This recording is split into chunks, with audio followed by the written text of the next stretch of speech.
बिस्मिल्लाहिर्रहमानिर्रहीम। अस्सलाम वालेकुम वरहमतुल्लाहि वबरकातुहू। दोस्तों, आप अपना यूट्यूब चैनल पाक न्यूज़ 55 देख रहे हो। मैं अहमद खान आप सब दोस्तों से गुजारिश है कि अगर आपको वीडियो अच्छी लगे तो प्लीज़ चैनल को सब्सक्राइब भी कर दें और लाइक और शेयर ज़रूर करना। आज जुम्मे का दिन था और मुझे यकीन है कि जुम्मे के दिन ख़ास करके शरीफ फैमिली और पटवार लीग में डर बैठा हुआ था कि क्या होगा। एक खबर तो ये है। दूसरी खबर सबसे धमाकेदार जो है वो खान का कालम है, जो खान ने जेल में बैठे हुए लिखा और वो कालम अमेरिका में जाके छपा इकॉनमिस्ट में। तो उस कालम की गूंज, उसके अलावा जो इन्होंने ख्वाब देखा था तहरीक इंसाफ को हटाने का, वो ख्वाब भी चकनाचूर हो गया और 11 लोग बैठकर सेनेट में पाकिस्तान की तकदीर का फैसला कर रहे हैं। 25 करोड़ की आबादी के मुल्क का फैसला कर रहे हैं और काजी ने फैसला महफूज किया। अब वो कब सुनाएगा ये उस पर ही है। काजी तो खैर नहीं कहना चाहिए, फाइज ईसा ने, क्योंकि वो खुद ही कहता है कि लक़ब नहीं लगाना चाहिए, यानी कि सरदार लतीफ़ खोसा के साथ सरदार क्यों लगाया, तो इसके साथ भी फाइज ईसा ही होना चाहिए, काजी नहीं होना चाहिए। शुरू करता हूँ कागजात की नामजदगी पर। जितने कागजात भी मुस्तरद हुए, जो अपीलें जा रही हैं वो मंजूर हो रही हैं और बहुत से अहम जो तरीके इंसाफ के लीडरान हैं उनके कागजात मंजूर हो चुके हैं और शाह मोहम्मद कुरैशी के, उसकी बेटी के, उसके अलावा उमर अयूब के, ये सब कागजात मंजूर हो चुके हैं। और जब ये अपीलें गई अदालत में, अदालत यानी कि जो एबल कोर्ट बना हुआ है इलेक्शन का, उसमें ट्रिब्यूनल में, तो उन्होंने जब ये एतराज़ात देखे तो वो भी रेहान रह गए। एक शख्स के लिखा हुआ था, एतराज़ ये था कि उसने उसके जो घर में माल मवेशी है उसने यानी कि गधी रखी हुई थी तो गधा लिखा हुआ था, उसके कागजात मुस्तरद हो गए। उसको कहा कि तुमने ये गधी लिखी हुई है, तुम्हारे यहाँ गधा लिखा हुआ है, गधी क्यों है तुम्हारे पास गधी है, यानी कि उसको पूछा तो उसने कहा मेरे पास गधी भी है, तो वो कागजात मुस्तरद कर दिए। एक शख्स ने कोई 3 साल पहले गाड़ी बेच दी थी, उसके कागजात मुस्तरद कर दिए कि तुमने ये गाड़ी बेची थी। यानी कि इस तरह के इतराज़ात लगाए हुए थे, वो सब धड़ाधड़ मंजूर हो रहे हैं और तहरीक इंसाफ के तो जो कागजात भी आगे जा रहे हैं वो मंजूर हो रहे हैं। बड़े बड़े लीडरान के मंजूर हो गए हैं और जो बचते हैं वो 2-4 दिनों में मंजूर हो जाएंगे। ये काम तो इधर तक रहा है। दूसरे नंबर पे सेनेट में एक करारदाद पेश हुई है। ये क्यों पेश हुई है, इसको पेश करने का मकसद क्या था, ये मैं आपको बताता हूँ। असल चीज़ क्या थी कि ये जो सेनेट में 11-12 लोग थे सेनेटर, ये उनका काम नहीं है। उनको पीछे से एक हैंडल किया गया कि आप ये शोशा छोड़ो, क्योंकि उससे फ़र्क तो कोई नहीं पड़ता। ये करारदादें तो आती रहती हैं, उनसे फ़र्क तो कोई नहीं पड़ता, लेकिन एक शोशा छोड़ना होता है आगे माहौल बनाने के लिए कि तुम ये शोशा छोड़ो तो एक रास्ता मिलेगा, तो हम इलेक्शन मुलतवी कर देंगे। क्योंकि इलेक्शन में जाने की हिम्मत नहीं हो रही। हर तरीका किया इन्होंने तरीके इंसाफ को ख़त्म करने के लिए, हर तरीका, यानी कि कोई ऐसा तरीका दुनिया में नहीं रहा जो इन्होंने आजमाया ना हो तरीके इंसाफ के ऊपर, लेकिन हर तरीका उल्टा इनके ऊपर, अपने ऊपर पड़ रहा है।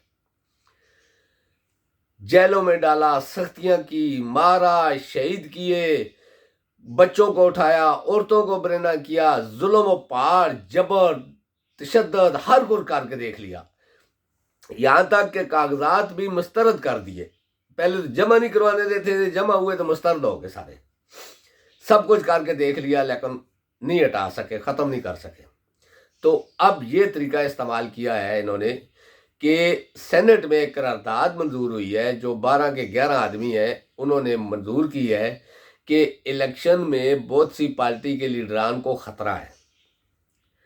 ख़तरा किससे है, यानी कि उनको हुकूमत की तरफ से थ्रेट मिल रहे हैं कि तुम्हारी जान को ख़तरा है, हम इलेक्शन कैंपेन नहीं कर सकती ये जमातें, इस तरह का।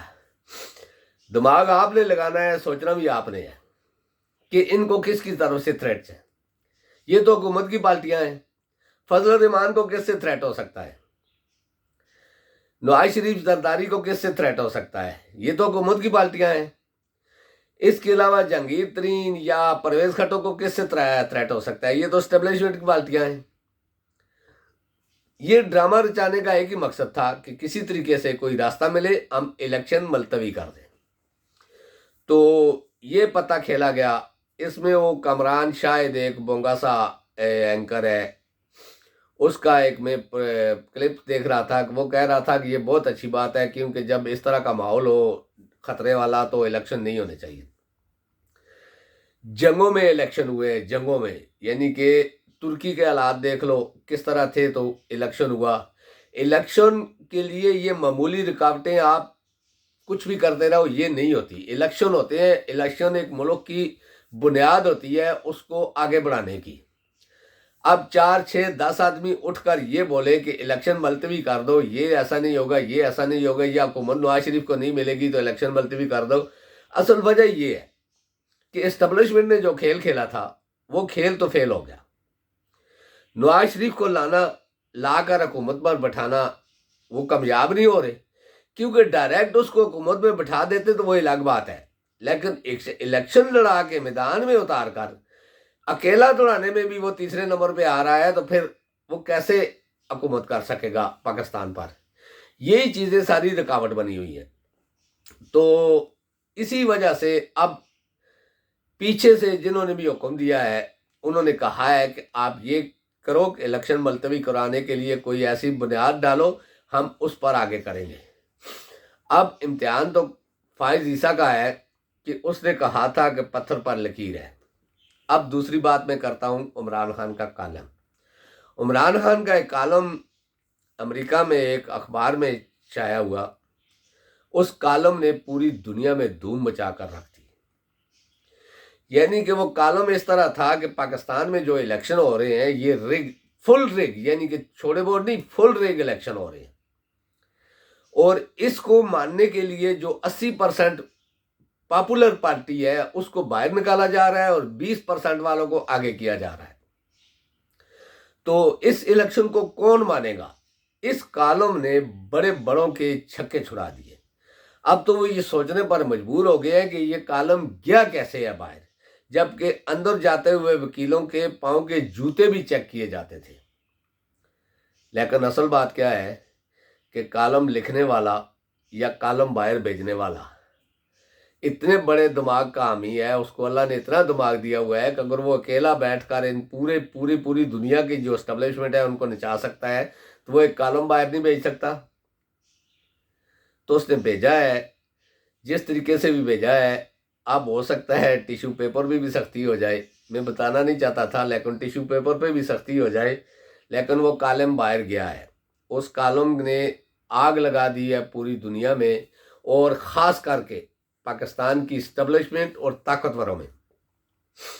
दूसरी साइड में नवाज शरीफ को वादा लफ्ज़ों में कहा गया है कि लाहौर आबाई हल्का है आपका, उसमें से भी आप सिर्फ 3 सीटें बड़ी मुश्किल से जीत सकते हैं, बाकी बहुत मुश्किल है। ये उन लोगों ने कहा है कि जो पूरे जो सर्वे होते हैं उनको कंट्रोल करते हैं, यानी कि अपना उनका जो सर्वे होता है वो सब सर्वे को कंट्रोल करता है। उस सर्वे में नवाज शरीफ को बताया गया है। ये आप अब्दुल मालिक का वो क्लिप देखें तो आपको पता चल जाएगा। वैसे भी सीनियर साफी हैं अब्दुल मालिक, मैं मानता हूँ वो एस्टेब्लिशमेंट के आदमी है, लेकिन फिर भी उन्होंने जो बात की है कि नवाज शरीफ को वाज़ा अल्फाज में बोल दिया गया है कि आप लाहौर के हलकों में भी सिर्फ 3 हलकों में इलेक्शन जीत सकते हैं। तो ये सारी चीज़ें इलेक्शन मुलतवी करने के लिए काफ़ी है इनके लिए। क्यों कि जिस शख्स को ये रोकना चाहते थे, जिस पार्टी को ये रोकना चाहते थे, वो रुक नहीं रही। कागजात उसके धड़ाधड़ मंजूर हो रहे हैं। इलेक्शन में वो आएंगे बगैर कंपेनिंग किए हुए, उनकी कंपेन भी हो रही है। आज मैं एक लतीफ़ खोसा साहब के कमेंट सुन रहा था तो मुझे बड़ा एक हुआ कि देखें वो कितनी पते की बात कह रहे हैं कि हमें कंपेनिंग की ज़रूरत ही नहीं। ये गधे हमारी कंपेनिंग कर रहे हैं। इसलिए उस पार्टी को कोई ज़रूरत नहीं, तहरीक इंसाफ को वोट वाले दिन आप रिजल्ट चेक कर देना और लोगों की आमदन पोलिंग स्टेशन पर चेक करना कि किस तरह आ रहे हैं। तो दूसरे नंबर पे जो दूसरी बात हुई है, इलेक्शन मुलतवी करने के लिए दूसरे जो 2 तरीके हैं, एक तरीका तो ये है कि चीफ इलेक्शन कमीशन की कुर्बानी दी जाए, और इस पर भी सलाह मशवरा हो रहा है कि उसको हटा दिया जाए तो इलेक्शन डिले हो जाएंगे, और या फिर सदर पर प्रेशर डाला जा रहा है कि आप कोई ऐसी इमरजेंसी लगाएं ताकि इलेक्शन डिले हो जाए, इस वक्त मुलतवी हो जाए। ये चीज़ें चल रही हैं अभी स्टैब्लिशमेंट में भी और जो माफिया है उनके दरमियान भी ये चीज़ें चल रही हैं कि किसी तरीके से इस इलेक्शन को मुलतवी करो। दूसरी साइड में अदालत में आज 2-3 दिन से एक ड्रामा हो रहा था नायली वाले केस का। तो काजी तो नहीं कहना चाहिए, फायज ईसा का की भरपूर कोशिश थी कि किसी तरीके से नवाज शरीफ को आगे लाया जाए। ये उसके रिमार्क्स से पता चलता है।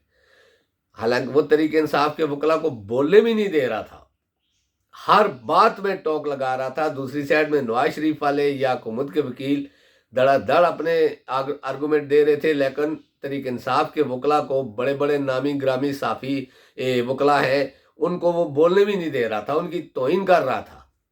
लेकिन फैसला तो आज महफूज हुआ है। अगर नवाज शरीफ की ये नाअहली वाला किस्सा ख़त्म होता है तो आप समझ जाओ कि काजी ने भी बोंगी मारी है। आखिरत का तो ये सोचते नहीं है, क्योंकि इन सब के लिए पैसा ही सब कुछ है। काजी काफ़ी अरसे से इंतज़ार कर रहा था कि उसको जो कुछ मिला हुआ है या जो कुछ मिल रहा है उसमें शरीफ फैमिली का बहुत बड़ा हाथ है। तो अब निमक हलाली का वक्त आया है तो हलाली कर दो। लेकिन जज, दूसरे जो सुप्रीम कोर्ट के जज बैठे हुए थे उनमें से कुछ आड़े आ रहे हैं अभी तक। यानी कि मंसूर अली शाह के मैं कुछ रिमार्क्स देख रहा था कि वो कह रहे थे वकील से, नवाज शरीफ के वकील से, कि एवन फील्ड जब बना तो वो एवन फील्ड किसका था? नवाज शरीफ का है? तो उसने कहा नहीं, नवाज शरीफ के बेटों का है। तो जस्टिस मंसूर अली शाह ने पूछा कि वो बेटे किसके हैं? नवाज शरीफ के? तो उसने कहा हाँ उसके बेटे हैं। तो फिर उसने पूछा कि जब एवन फील्ड बनाया गया था उस वक्त उन बेटों की उम्र कितनी थी? ये बात बहुत गौर तलब है, उम्र कितनी थी? उन्होंने कहा 16-17 साल। तो उसने वकील से पूछा कि आपने जब वकालत शुरू की तो आपकी उम्र कितनी थी? तो बोला 25 साल। उन्होंने बोला आपकी 25 साल में कितनी कमाई थी? कहा मैंने एक चालान छुड़ाया था, उसमें मुझे 2,500 रुपया मिला। कहा कि आप इतने बड़े वकील होकर 25 साल में 2,500 रुपया कमाते हैं, तो 17-18 साल के बच्चे दुनिया के महंगे तरीन एरिया में एवन फील्ड जैसे अपार्टमेंट बनाते हैं, तो उसकी कोई रसीद तो होगी। वकील भागने लगा, उन्होंने बोला नहीं, हमें इसका जवाब देकर जाओ। लेकिन बड़ी मुश्किल से वकील ने जान छुड़ाई उधर से, पीछे से, यानी कि अतर मनुल्ला और दूसरों ने कार करात के उसकी जान छुड़ाई, वो बाहर निकला। अब देखो फैसला महफूज हुआ है, अब आगे क्या होता है इसका पता चल जाएगा। तो ये चीज़ें तो यहाँ पर आकर रुकी नहीं है। अब इलेक्शन कमीशन का बयान आया है कि इलेक्शन तो होंगे 8 तारीख को ही, लेकिन असल चीज़ क्या है कि हुकूमत सेनेट में जो करारदाद पेश हुई है ना, वो हुकूमत की मर्जी से हुई है, क्योंकि सेनेट का चेयरमैन इस हुकूमत का है, यानी कि इन्हें बाप पार्टी का है, हुकूमत भी बाप पार्टी की है, वज़ीर आज़म भी बाप पार्टी का है। तो ये सब कुछ करके निगरान हुकूमत को ही रखना चाहते हैं। और नवाज शरीफ को पता है कि मैं इलेक्शन में जीत कर आगे नहीं आ सकता। बेहतर ये है कभी पावर मेरे पास है, निगरान हुकूमत भी मेरी चल रही है, बाकी भी मेरी बात मान रहे हैं, सारी हुकूमतें मेरी बात मान रही हैं। अगर मैं जीत भी गया इलेक्शन तो ज़्यादा से ज़्यादा मुझे वफाक में हुकूमत मिलेगी, पंजाब भी मिक्स होगी, वफाक भी मिक्स होगी, मेरे पास कोई कंट्रोल नहीं होगा। बेहतर ये है कि ये जो अभी मेरे हाथ में कंट्रोल है यही रहे, तो बेहतर यही है। इसी वजह से वो भी नहीं चाहते कि इलेक्शन हो, क्योंकि मौलाना ने तो पहले ही कह दिया था कि हम इलेक्शन में नहीं जा सकते, इलेक्शन कुछ दिनों के लिए कैंसिल कर दो। बहुत पहले से कह रहा था कि जनवरी फरवरी में बहुत ठंड होती है, बर्फ पड़ी होती है, लोग वोट नहीं कास्ट कर सकते, ये चीज़ें सारी उसके जहन में थी। तो खास करके ये दो पार्टियां तो बिल्कुल ही इलेक्शन के हक में नहीं है, क्योंकि इन दोनों की हुकूमतें हैं। पंजाब हुकूमत नवाज शरीफ के पास है, खैबर पख्तूनख्वा हुकूमत मौलाना के पास है।